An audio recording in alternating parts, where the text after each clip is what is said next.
Welcome back to the exchange. SpaceX confidentially filing for an IPO, and reportedly Elon Musk wants 30% of the IPO to go to retail investors. Why and how could it benefit him? Deirdre Bosa has more in today's Tech Check. That may be the highest proportion I've ever heard of, Dee.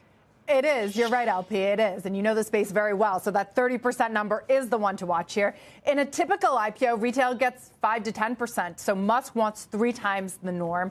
And that framing is that this is about giving everyday investors access. But there's another way to read it. Musk has seen what a loyal retail base can do for him. At Tesla, retail owns about 30% of the stock. They backed his $56 billion pay package after a court struck it down.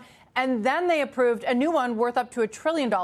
So that is exactly the shareholder base that he wants at SpaceX from day one. Now, the timing makes sense, too. Retail has become a massive force in this market, more than $300 billion into U.S. stocks last year, according to J.P. Morgan.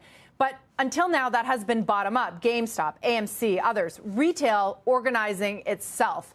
This is different. It's top down, an issuer designing the shareholder base before a share even trades, before it even gets to market. So Musk is trying to build this from the jump. And if it does work, Leslie, it could become the playbook for OpenAI and Anthropic's expected listings later this year. The AI trade at large, it's really interesting to think what this could do to it. It could be priced on retail faith and loyalty. And that's certainly different than what we've seen on the price, especially for new companies. Yeah, and historically, retail has served as that marginal buyer on day one, that kind of, especially for a name that's pretty name brand like SpaceX is. Does that maybe pour cold water or pose any risk to that notion? I mean, there is a question of whether they can actually fulfill this 30% of such a large listing.